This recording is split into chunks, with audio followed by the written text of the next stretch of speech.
안녕하세요. 저는 그 누구보다 파란만장한 인생을 산 30대 남자입니다. 사람 팔자 시간 문제라는 속담을 아시나요? 사람 인생은 앞날이 어떻게 될지 알 수 없어서 정말 순식간에 팔자가 바뀔 수 있다는 뜻인데요. 제 30여 년의 인생이 바로 이 속담 그 자체이죠. 유치원 때 선생님이 가족 그림을 그려보라고 하면 제 그림엔 늘 두 사람뿐이었습니다. 저와 할머니. 부모님은 제가 태어나서 막 기어다닐 때 이혼을 하셨거든요. 집을 나간 어머니에 대한 기억은 전혀 없고 아버지에 대한 기억은 늘 술에 절어 저와 할머니를 못 살게 구는 것뿐이었어요. 있어봤자 오히려 괴로운 기억이었습니다. 자식이 있음에도 백수였던 아버지는 할머니가 동네 구멍가게를 하며 버는 돈으로 생활했습니다. 아니, 일방적으로 뺏어간 거죠.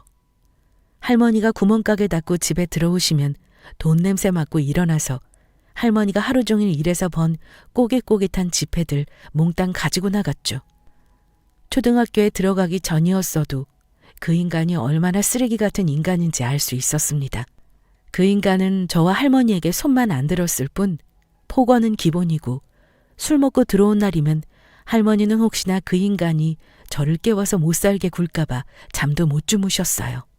생일에 친구들이 부모님과 외식을 하고 놀이동산에 놀러가고 여행을 가는 건 제게는 너무 먼 이야기였습니다. 할머니는 언제나 그런 저를 안쓰러워하셨죠. 제가 막 초등학교에 들어가서 맞이하는 어린이날을 하루 남기고 아버지란 작자는 그날도 할머니에게 구멍가게에서 번 돈을 내놓으라고 난동을 부렸죠. 근데 그날따라 할머니는 손님이 한 명도 없어서 한 푼도 없다고 하시더라고요. 왜 돈이 없어? 왜? 온종일 구멍가게 앞에 퍼즐로 앉아 있었으면서 한 푼도 못 벌었다는 게 말이 돼? 아이고, 오늘따라 파리만 난리더라. 있던 손님도 죄다 외상 달아놓고 갔어. 그 외상값 들어오면 그때 줄게, 그때. 이놈의 집구석 돈 한 푼도 없이 사람 피만 말리네. 아이고, 내 팔자야. 아이, 정말 성질 뻗쳐서 진짜. 당장 그 돈으로 술을 먹으려던 아버지는 할머니께서 그날따라 단호하게 돈 없다 잡았더니 아주 패악질을 부리다가 본인 화에 못 이겨 집을 뛰쳐나갔습니다. 그 화풀이를 피해 단칸방 구석에 숨어있던 전 차라리 아버지가 밖으로 나가서 다행이라고 생각했었죠. 근데 아버지가 나가고 한참 숨죽이고 계시던 할머니가 저한테 오시더니 조끼한 주머니에서 지폐뭉치를 꺼내시는 겁니다. 할머니, 오늘 돈 못 벌었다고 했잖아. 네 애비가 홀랑 가져갈까봐 잡았댔지. 내일 어린이날이니까 우리 승우 할미랑 어디 놀러 가자. 승우 좋아하는 치킨이랑 빈대떡 먹으러 갈까? 어린이날에 저에게 치킨이랑 피자를 사주기 위해 몇 시간 동안 아버지의 패악질을 참고 견딘 우리 할머니. 그런 할머니의 보살핌과 사랑 때문에 솔직히 부모님이 다 계시는 친구들이 부럽지 않았어요. 그런 어린 저에게도 숨통 트이는 날이 오긴 했습니다. 알코올 중독 아버지가 삶을 비관한 건지 본인만 아는 우울증이 있던 건지 극단적인 선택을 하고 만 거죠. 아버지의 죽음에 제 숨통이 트였다는 게 솔직히 패륜적인 말로 들리시죠? 네, 압니다. 하지만 사실입니다. 아버지가 거의 치사량에 가까운 술을 먹고 한강에 투신했을 때 저는 자유의 몸이 된 겁니다.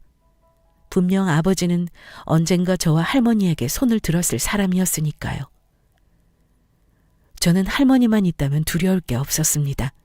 할머니는 저의 아버지고 어머니고 저의 가장 친한 친구인 분이었으니까요. 할머니께서는 작게 치러진 아버지의 장례식에서 그나마 내 앞길 막기 전에 떠난 게 내 애비가 제일 잘한 짓이다. 지 앞에 빚이라도 안 남겨서 다행이지. 처음으로 애비 노릇 한 게야 라고 말씀하셨죠. 그날 이후로 정말 세상엔 저와 할머니 단둘이 남았습니다. 학교가 끝나면 할머니 구멍가게로 가서 가게 일도 돕고 구멍가게야 평상에서 숙제를 하는 게 제 유년 시절의 가장 행복한 기억이었습니다. 어려서부터 목표는 할머니를 꼭 호강시켜드리는 것이었죠. 이미 제겐 대학 진학은 선택지에도 없었고 상고를 나와 졸업과 함께 바로 취업을 했습니다. 저와 할머니는 집과 화장실이 분리된 정말 다 쓰러져가는 판자촌에서 살았는데 빨리 돈을 벌어 그곳에서 할머니를 탈출시켜드리고 싶었죠. 방이 한 칸짜리라도 번듯한 집에 할머니를 모시고 싶어서 공장 기숙사에 들어가서 악착같이 일했습니다. 한 달 월급 50%는 저축하고 30%는 할머니 생활비로 붙였어요. 제 생활비는 나머지 20%만으로도 널널했습니다. 오직 공장하고 기숙사에서만 생활했고 종종 집에 할머니 보러 가는 게 다였으니까요. 일주일에 한 번씩 집에 가면 그때마다 우리 할머니는 그저 하나밖에 없는 손주 걱정뿐이었죠. 숭 얼굴이 반쪽이 됐다 반쪽이. 이렇게 비실거리는데 일은 우였고. 할머니 나 살쪘어요. 그리고 할머니만 나 비실이로 봐. 남들은 체격 좋다고들 하는데. 네가 체격이 뭐가 좋나? 삐짝거라서 살도 찌도 되지. 어서 개기 뭐라 개기. 할미가 숭어 온다고 바싹 구웠다. 평소에도 배 굶지 말고. 에이? 2그릇 먹었어요 2그릇. 아, 우리 할매 때문에 다 돼지 되겠네. 할머니는 저만 보면 그저 먹을 거 입에 넣어주시기 바쁘셨어요. 할머니 눈엔 제가 평생 비쩍 마른 초등학생 같으시겠죠. 집에 갈 때마다 조교기다 안마기다 할머니 내복 등등 사가면 우리 할머니는 그거 쓰지도 않고 고이 모셔두곤 하셨어요. 쓰기 너무 아깝다고요. 용돈을 챙겨드려도 가지고 계시다가 나중에 저 공장 갈 때 차비하라고 도로 주셨죠. 할머니는 그런 분이셨습니다. 저에게 한없이 주기만 하시던 그런 분이셨죠. 할머니를 모실 집 전세금을 공장에서 일한 지 1년이 조금 지나서 다 모았습니다. 드디어 난방 잘 되고 화장실도 깨끗한 곳에서 할머니와 함께 살 수 있게 된 거죠. 하지만 역시 있을 때 더 잘해야 한다는 말이 그냥 있는 게 아닙니다. 한창 일하고 있는데 공장장님 사무실로 전화 한 통이 온 거죠. 할머니께 제 비상 연락망 중에 공장 전화가 있었거든요. 단골 손님 한 분이 구멍가게에 쓰러져 있는 할머니를 발견해 구급차를 불렀고 병원에서 제게 연락이 온 겁니다. 급성 심근경색으로 인한 심장마비였죠. 제가 없는 곳에서 홀로 할머니는 숨을 거두셨습니다. 제가 정신없이 병원에 도착했을 때 이미 할머니는 차게 식어서 저를 기다리고 계셨어요. 누워있는 할머니 손을 잡고 얼마나 울었는지 모릅니다. 세상에서 하나뿐인 제 가족이 떠나버린 거죠. 할머니 장례식엔 동네 어른들 뿐이었습니다. 그 조용한 장례식에서 할머니 영정사진 쳐다보며 술만 마셨어요. 마땅한 영정사진 찍어둔 것도 없어서 제가 태어나기 훨씬 전에 찍은 할머니 젊었을 때 사진으로 대신했네요. 우리 할머니 진짜 젊네. 차라리 저때 결혼도 하지 말고 우리 아버지도 낳지 말아서 편하게 살지. 납골당에 할머니 모셔드리고 집에서 물건 정리하는데 장식장 안에서 제가 집에 올 때마다 사온 선물들이 쓰지도 않은 채 그대로 있는데 먼지 하나 없이 보관되어 있더라고요. 할머니가 아깝다고 쓰지도 않았으면서 먼지 쌓이는 건 매일 닦았구나 하는 생각에 정말 서럽게 울었습니다. 조금만 더 나랑 있다 가지. 그럼 내가 번 돈으로 우리 할매 이것보다 좋은 집에서 같이 살 수 있었을 텐데 뭐가 그렇게 급해서 빨리 가셨나. 매일 일하느라 바쁜 손주 미워서 먼저 가셨나 하는 마음이 가슴에 사무쳐서 며칠은 제정신이 아니었습니다. 매번 할머니께 받은 사랑 갚아야지 꼭 갚아야지 했는데 그러기도 전에 할머니가 먼저 가셔서 삶의 목표가 사라진 기분이었습니다. 이제 행복하게 해줄 사람도 없는데 살아서 뭐하나 하는 안 좋은 생각도 했죠. 그렇다고 한심한 아버지 꼴은 죽어도 나기 싫어서 마음을 다잡았습니다. 할머니한테 받은 사랑 다른 사람한테 베풀자 하고요. 그때부터 양로원 봉사를 시작했습니다. 가족들이 찾아오지 않아 외로운 노인분들에게 말벗이 되어드리고 식사하는 거 도와드리고 거동 불편하시면 씻는 거 도와드리면서 제 알량한 죄책감도 함께 씻었죠. 원래 할머니하고 함께 살려고 했던 집에서 혼자 살면서 공장 어르신 소개로 중소기업 생산직에 취직했습니다. 평일엔 일하고 주말 양로원 봉사하면서 몇 년이 지났습니다. 그리고 그곳에서 제 아내를 만나게 됐죠. 아내는 초등학교 선생님으로 양로원에 종종 오는 학생 봉사단체 지도 교사였습니다. 같은 양로원에서 몇 년간 쭉 마주쳐 오니 점점 가까워지게 됐어요.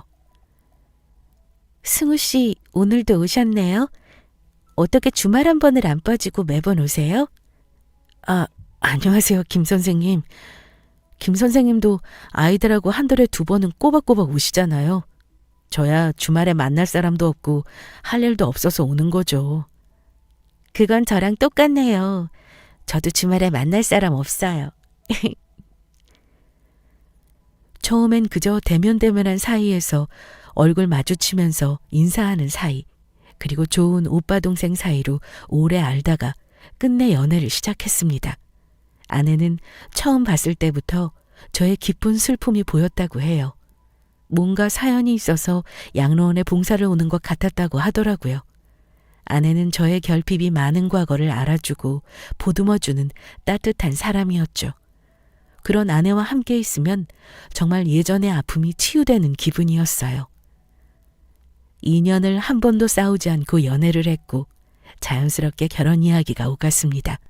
처가에 처음으로 인사 가기 전에 천의 고아로 내세울 거 하나 없는 걸 걱정하는 저에게 아내는 걱정 말라고 해줬어요. 당신이 내세울 게 뭐가 없냐고, 사람이 성실하고 진실한 게 다 재산이라고 힘을 줬죠. 하지만 처가 식구들은 전혀 그렇게 생각하지 않더라고요. 처가댁에 가서 마주 앉았을 때 을에 거쳐가야 하는 장모님의 호구조사가 시작됐습니다. 생산직이라고 들었는데 어느 기업인가? 내가 들으면 알만한 정도로 유명한 곳인가? 아니요. 그냥 업계에서 알 사람들만 아는 중소기업입니다. 올해 7년 차입니다. 생산직이라는 게 말만 좋지 몸 쓰는 일 아닌가? 몸은 좋겠구먼. 요즘 몸 안 쓰는 일이 어디 있겠습니까? 다 힘들죠. 그래도 중소기업 중엔 복지도 좋아서 오래 다니고 있습니다. 그럼 연봉은 얼마나 돼? 엄마, 나도 아직 이 사람 연봉 몰라요. 그런 걸 처음 만나서 물어보는 사람이 어디 있어요? 정연이 너 아직 내 남편 될 사람 연봉도 모르는 거야? 참나, 결혼 준비하고 있다고 하더니 뭘 한 거야? 내가 알아서 해요. 아빠도 참. 제가 결혼 얘기 나온 지 3개월도 안 됐어. 우리끼리 다 알아서 공유할 거예요. 애가 아주 헛똑똑이야, 헛똑똑이. 그래, 그건 정연이 네가 먼저 알고 엄마한테 말하던지. 그럼 부모님은 뭐 하시고? 재산은 대충 어느 정도인가? 2분 다 계시지? 드디어 올게 왔다 싶었습니다. 일부러 아내에겐 제 부모님에 대해서 먼저 이야기하지 말라고 부탁했었거든요. 아무래도 제가 직접 설명드리는 게 여러모로 나을 것 같아서요. 제가 할머니 손에 자랐습니다. 부모님은 제가 어렸을 때 이혼하셨고 아버지랑 살아서 어머니는 만나본 적 없고요. 아버지도 초등학생 때 돌아가셨습니다. 그래서 부모님 재산도 따로 없습니다. 그래도 다정하고 좋은 할머니 품에서 부족할 것 없이 자랐습니다. 제 한 몫은 톡톡히 해내는 어른으로 키워주신 할머니께 늘 감사하고 있고요. 저는 분명 진정성 있는 이야기로 장인어른과 장모님이 그래도 조금은 누그러지실 줄 알았는데 택도 없는 소리였습니다. 장인어른과 장모님 표정은 더욱 싸늘해져서 저 질문 이후로 더는 제게 묻지 않으시고 묵묵히 식사만 하셨어요. 아내도 그런 분위기에 당황하고 저도 당황과 함께 상처도 조금 받았죠. 분명 전 정말로 할머니께 사랑받으며 부족할 것 없이 자랐다고 생각했는데 제가 사랑하는 여자의 부모님 눈에는 한참 떨어지는 사윗감이었던 겁니다. 각오는 했지만 입안이 쓴 건 어쩔 수 없더군요. 그렇게 첫인사가 싸늘한 분위기로 끝이 나고 아내는 혹시 결혼 허락 못 받을까봐 노심초사하는 절 안심시켰어요. 본인이 부모님 잘 설득한다고요. 그러던 어느 날 제가 일하는 공장에 손님이 찾아왔습니다. 바로 장모님이었죠. 장모님, 여긴 어떻게 오셨어요? 무슨 일 있나요? 일, 그래 일이야 있지. 나 자네한테 부탁 좀 하러 왔어. 저한테 부탁이요? 그래. 내가 살다 이런 말 하게 될 줄 몰랐는데 자네 우리 정연이랑 헤어져 줬으면 좋겠어. 아니 헤어져. 네? 대체 왜? 제가 장모님과 장인어른 눈에 안 차는 건 잘 알지만 그래도 안 차는 수준이 아니라 우리 하나뿐인 딸 자네 정도밖에 안 되는 사람한테 시집 못 보내. 연금 나오는 선생님 잡아서 편하게 사는 거 기대하나 본데 자네 월급의 스펙이면 나중에 정말 다 늙어서 우리 딸 연금으로만 살 수도 있겠다 싶어. 지금 정연이가 자네하고 결혼하라 해달라고 나랑 우리 남편한테 얼마나 대두는 줄 알아? 정연이 평생 부모한테 말대답 한 번 안 했던 착한 딸이야. 근데 그런 애가 자네 때문에 변했다고. 부모 자식 철륜 갈라서 아득바득 결혼하려고 하지 말고 이쯤에서 헤어져. 내가 부탁할게. 응? 장모님의 가시돋은 말은 모멸감에 아내와 헤어질 마음을 먹기에 충분했습니다. 아내가 결혼 허락을 받기 위해 처가에 무슨 말을 하고 어떻게 했는지는 모르겠지만 오히려 역효과를 낸 건지 장모님은 이 결혼을 정말 단단히 마음먹고 반대하기 위해 오신 거였죠. 아내를 정말 사랑하고 좋은 여자라는 걸 알지만 여기서 제가 무릎을 꿇고 제발 결혼을 허락해달라고 빈다면 절 소중하게 키워주신 할머니께 못할 짓이라고 생각했습니다. 소중한 손자가 비굴해지는 모습을 보여드리고 싶지 않았어요. 전 제가 아내에게 말하겠다, 헤어지겠다, 걱정 마시라고 말한 뒤에 미련 없이 뒤돌았습니다. 세상이 얼마나 좋아지고 편견이 어느 정도 사라진다고 해도 저 같은 사람에겐 아직도 차갑기만 했습니다. 그저 제 팔자 개 못 준다는 생각으로 퇴근 후에 아내에게 문자를 남겼죠. 오늘 장모님 왔다 가셨다. 아무래도 우린 여기까지인 것 같다. 내가 정말 좋은 사람인 것만큼 내게 과분한 것 같으니 헤어지자. 이대로 끌다간 너도 나도 더 상처 입을 것 같아. 잘 지내. 내가 늘 행복하길 바랄게라고 문자를 남겼더니 정말 1분도 안 돼서 아내에게 전화가 왔습니다. 전 목소리를 들으면 마음이 약해질 것 같아 다 무시했죠. 하루 종일 부재중 전화만 30통이 넘고 다 읽지 못하는 문자 메시지만 몇백 통이 쌓여갔어요. 물론 장모님의 개입으로 헤어진 거긴 하지만 그래도 일방적인 제 파혼 통보에 아내는 절 잡기 위해 식음을 전폐했습니다. 제가 다시 연락하기 전까지 물도 못 마실 것 같다. 제발 만나서 얘기하자고 하는 문자 내용을 애써 못 본 척 했습니다. 나중엔 얼굴이 반쪽이 된 아내가 일하는 공장으로 찾아오고 집 앞까지 찾아오더군요. 공장에서는 동료에게 부탁해 집에 돌려보내고 집 앞에 왔을 땐 친구네 집으로 가서 자고 오곤 했네요. 아내도 저도 파혼의 여파로 하루하루 말라가는 것 같았어요. 그래도 어쩌겠습니까?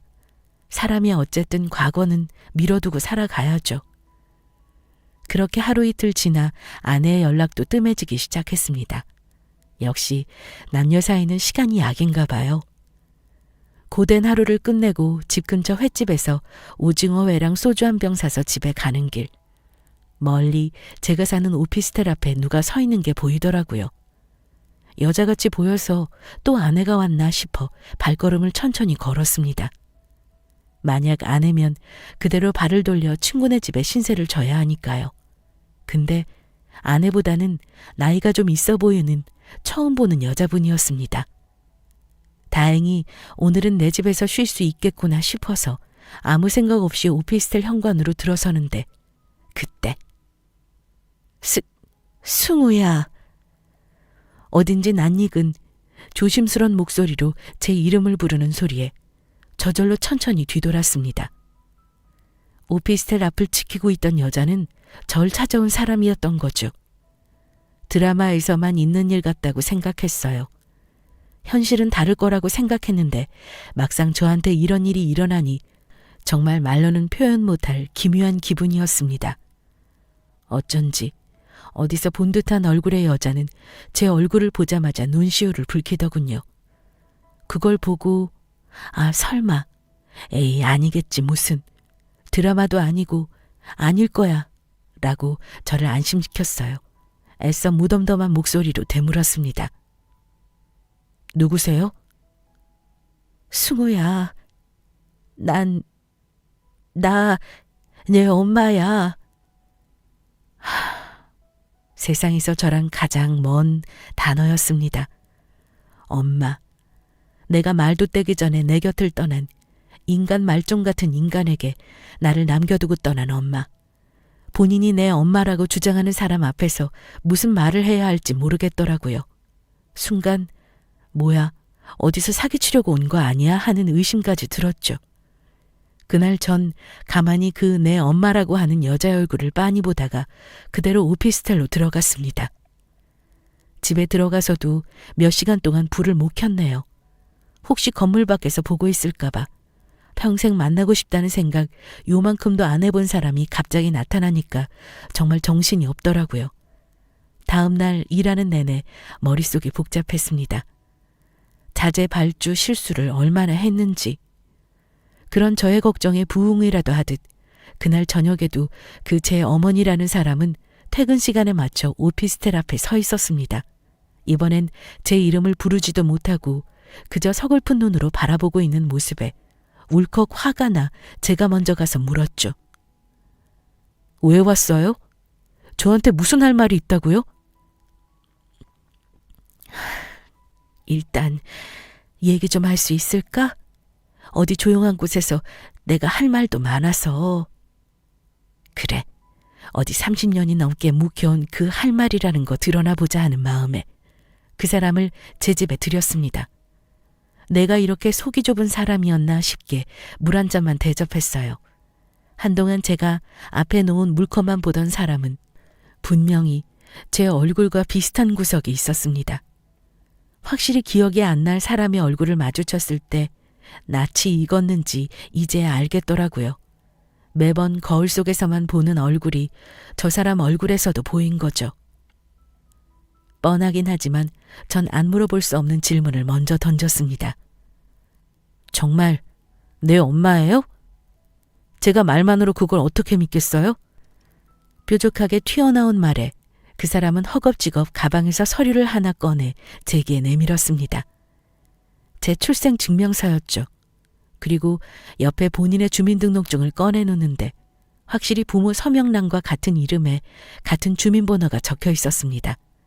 내 앞에 정말 내 생모가 앉아있구나 하는 확인을 하고 나니 이상하게 속이 답답해져 왔습니다. 빨리 그 답답한 마음을 떨쳐내고 싶어서 재촉했죠. 그래서 왜 오셨는데요? 태어나자마자 버린 자식 갑자기 찾을 이유가 뭐냐고요.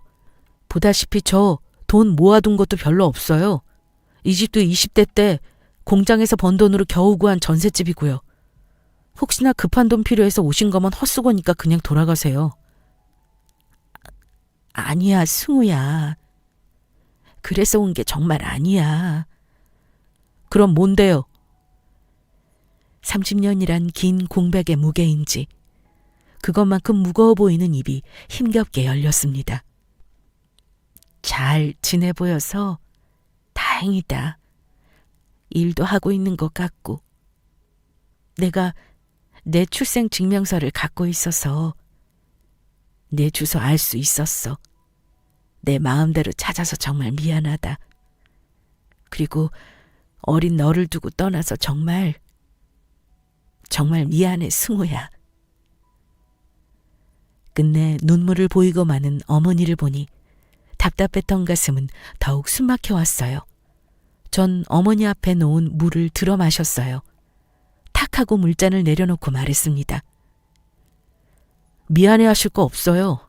아버지란 인간 때문에 어린 시절 힘든 건 사실이지만 제 옆엔 할머니가 계셔서 별로 괴롭지 않았어요.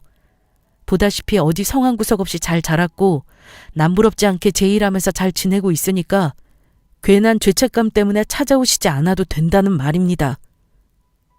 승우야, 나는 정말 미안해. 하지만 정말 그 집에서 더는 살 수가 없었어. 나랑 할머니는 살만해서 그 집구석에서 산 줄 아세요? 매일 술 마시고 물건 부수고 소리 지르는 아버지 눈피해서 옷장 속에 숨어서 자고 할머니는 그 앞에 앉아서 쪽잠 주무셨어요.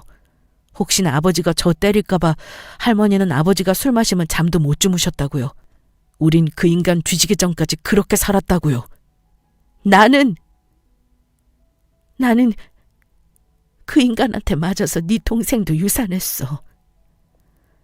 이게 무슨 소리인지. 저한테 동생이 있었다고요? 그리고 어머니가 유산까지 했다니. 처음 듣는 소리에 한순간 턱하고 말이 막혔습니다. 제가 입만 뻥긋거리는 걸 보고 어머니는 눈물을 닦으시며 말을 이어서 하셨죠. 너 태어나고 1년 뒤에 네 동생 임신했는데 네 아버지란 사람은 돈 벌 생각 전혀 없이 그저 술 먹으러 다니기만 했어. 나라도 식당 뒤에서 설거지해서 네 기저귀값 분유값 벌었지. 그렇게 하루 벌어 하루 사는데 그 인간 술값 내놓으라고 사람을 정말 딱 죽기 전까지 패더라. 돈 없으면 없다고 패고 돈 있으면 그거 내놓으라고 패고. 야비한 인간. 내가 임신한 거 뻔히 알면서 사람 배만 그렇게 차는 거야. 그래야 내가 손에 쥐고 있는 돈을 놓으니까. 그러다가 어느 날 식당에서 일하다가 배가 너무 아파서 쓰러졌는데 그대로 유산했어. 이러다가 나도 죽을 수 있겠다는 생각에 들어서 그 인간이랑 바로 이혼했다. 나 때린 증거는 얼마든지 있으니까 그 인간도 이혼 못한다고 뻗팅기지 못했지. 근데 이혼을 했어도 내가 뭐가 있니? 돈이 있어, 집이 있어. 승울 너를 데리고 가고 싶었는데 정말 내가 데려가면 널 더 고생시킬 것 같아서 어머니께 부탁드리고 나만 떠난 거란다. 정말 미안하다, 승우야. 내 딴엔 너 생각해서 놓고 온 건데 정말 미안해. 아이를 유산하고 이혼했을 때 어머니의 나이 30. 지금의 저보다 6살은 어린 나이였습니다. 그렇게 어린 나이에 그 고생을 했던 걸 생각하니 원망과 야속한 만큼 연민도 커졌죠. 이혼하고 나가서 식당 일을 전전하고 다니다가 지금 같이 사는 사람을 만나 재혼했다고 해요. 재혼 후에도 애도 2명 낳아서 새 가정을 꾸렸는데 언젠가는 저를 찾아야겠다는 생각을 했다고 합니다.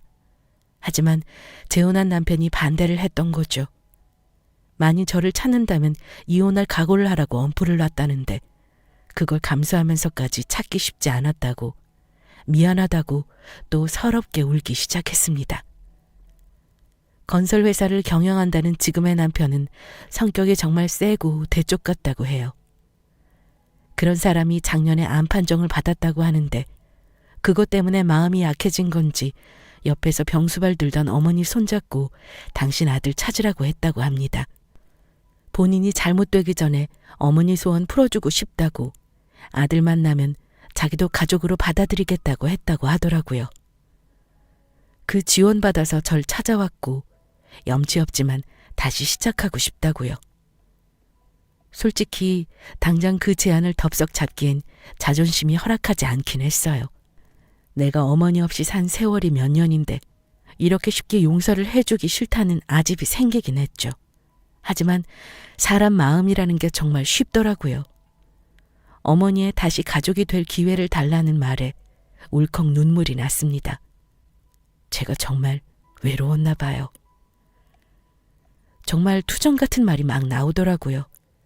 내가 정말 힘들었다고, 할머니 돌아가시고 혼자서 죽지 못해 사는 것처럼 살았고, 그나마 나 알아주는 여자 만나 결혼할 줄 알았는데 부모 없고 재산 없다고 처가쪽 반대로 헤어졌다고 꼴사납게 울면서 말했습니다.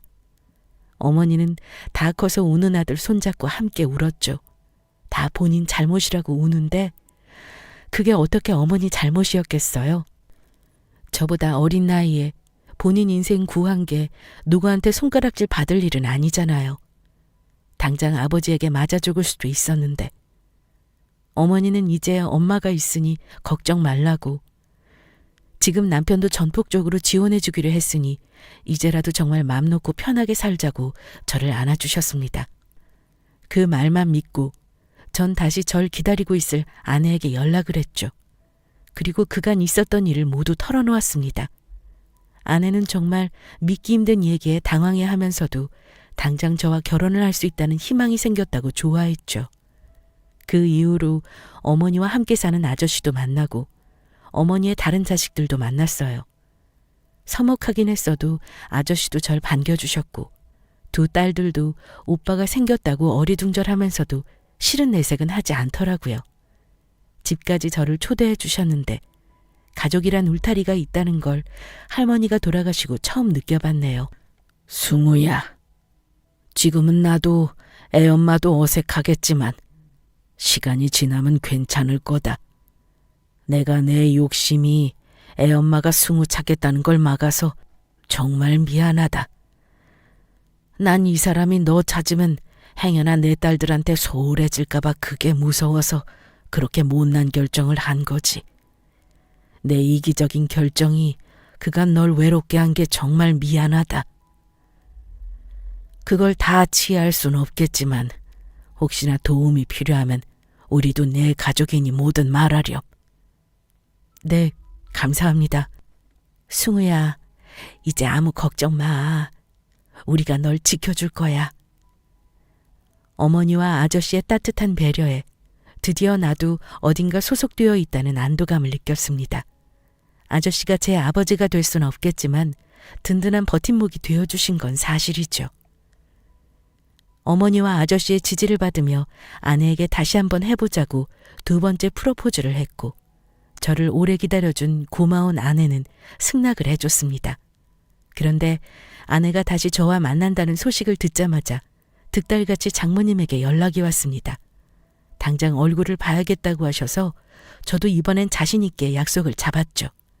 하지만 제가 너무 들떠있던 걸까요? 약속 장소에 나타난 절 보고 장모님은 냅다 제 얼굴을 손바닥으로 후려갈겼습니다. 그리고 하는 말이 글쎄 악에 바친 저주와 같더라고요. 너 내가 뭐라고 했어? 너 같은 놈 사위로 못 받는다고 내 딸 곁에서 썩 꺼지라고 했지? 좋은 말로 해서 못 알아듣나 본데 부모 없어서 제대로 된 교육도 못 받은 반푼이 사위 우리 집안에 필요 없어. 다시 빌붙을 생각하지 말고 당장 다시 우리 정연이랑 헤어져. 당장! 제대로 맞았는지 귀에서 이명이 삐하고 울리는데 쩌렁쩌렁 울리는 장모님의 목소리는 이명을 뚫고 또렷하게 들리더군요. 하루아침에 없던 어머니도 생기고 능력 있는 뒷배도 생긴 전 더 이상 참을 수가 없어서 장모님께 반격했습니다. 누가 부모가 없습니까? 지금 막자란 것처럼 구는 건 장모님인 것 같은데요? 뭐야? 자네 지금 제정신인가? 네, 지금 제정신 아닌 건 부모 없다는 것만으로 사람 무시하는 장모님이에요. 세상이 어느 세상인데 그런 걸로 사람을 차별하십니까? 너무 천박하다고 생각 안 하세요? 천박? 그리고 저 더 이상 고아 아닙니다. 부모님 없이도 성실하게 잘 살아서 그런지 하늘이 상을 내려주네요. 어렸을 때 헤어진 어머니가 저 찾아오셨어요. 저랑 다시 가족이 되고 싶다고요. 참나, 그래봤자 애 두고 떠난 별 볼 일 없는 여자일 텐데 그것만으로 다시 결혼 허락을 받을 수 있을 거라고 생각하나 지금? 택도 없는 소리 하지 마. 또 틀리셨네요. 저희 어머니 능력 좋은 사람 만나서 재혼하셨어요. 그래서 이번에 저희 결혼도 전부 지원해 주시겠다고 하셨습니다. 남편분은 건설회사 경영하시는데 거래처 중에 웨딩업체도 있다고 그곳에서 하라고 하시네요. 그게 진짠가 지금? 괜히 결혼 허락받으려고 거짓말하는 거 아니야?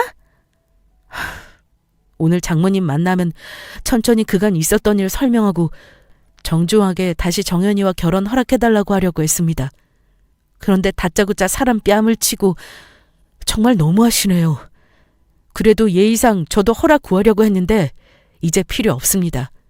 정연이도 이번엔 부모님이 반대하시던 말든 저와 결혼하겠다고 했으니 장모님이 어떻게 나오시든 상관없어요. 저희 결혼식 날 오시든 말든 마음대로 하십시오. 그럼 이서방! 참나, 지금 들으셨나요? 기어이 마지막에서야 이서방이라고 합니다. 사람이 이렇게 갑자기 변해도 되는 건가요? 제가 어머니가 생기고 그 어머니가 능력 있고 돈 많은 사람이랑 결혼했다고 하자마자 손가락 뒤집듯 태세 전환하는 게 소름까지 끼쳤어요. 아내는 제가 장모님께 선을 넘은 것 같다고 하며 이 이야기를 해주자 오히려 잘했다고 하더군요. 정말 이번엔 무슨 일이 있어도 당신이랑 결혼할 거고 말도 안 되는 이유로 사람 무시하고 결혼 반대한 본인 부모님은 더 당해야 한다고 하는데 제가 사랑하는 여자지만 정말 단호하더라고요. 이날 이후로 장모님은 제게 종종 연락을 하셔서 결혼할 때 필요한 건 없는지 물어오셨습니다. 저희 어머니를 사부인이라고 칭하면서 사부인 취향이 어떤지 캐물으셨죠. 뭘 갖다가 바치려는 건지 집요하게 묻길래 저희 어머니 필요한 건 다 가지고 있다고 하고 끊었네요. 그래도 결혼 전 형식상 한 번은 사돈 얼굴 한번 봐야 하는 거 아니냐는 저희 어머니의 권유로 꾸역꾸역 상견례를 했습니다. 아저씨께서는 본인도 나가고 싶다고 먼저 나서셨습니다. 지금 아저씨 딸 둘이 다 결혼 생각이 없다고 어쩌면 이게 처음이자 마지막인 상견례일 수 있다고 하시면서 말이죠. 그리고 상견례 날 전 정말 사람의 이중성에 깜짝 놀랐습니다. 장모님과 장인어른은 저희 어머니와 아저씨 앞에서 무려 부모 없어서 못 배웠다고 했던 저를 입이 마르도록 칭찬하는 게 아니겠어요? 우리 승우가 정말 착실하더라고요.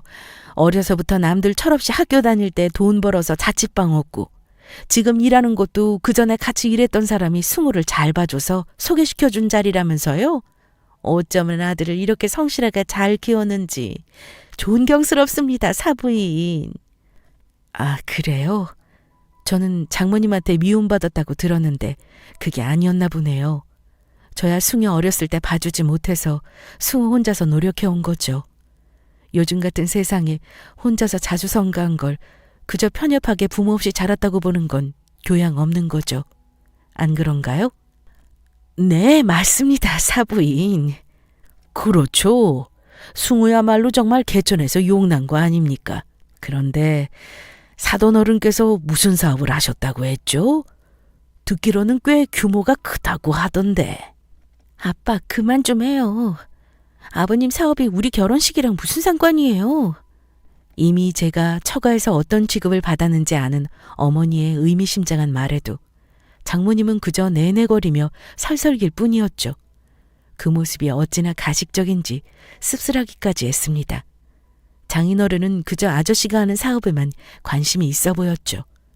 그렇게 우여곡절을 겪어서 아내와 결혼에 골인했습니다.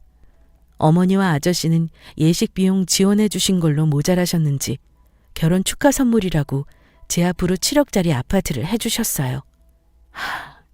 이게 꿈인지 생신지 판자촌에서 나고 자라 1,500짜리 전셋집도 감지덕지인 제가 이렇게 될지 누가 상상이나 했겠어요? 이렇게 행복해도 되나 싶을 정도로 어머니를 만난 후 제 인생은 말 그대로 꽃길만을 걸었습니다.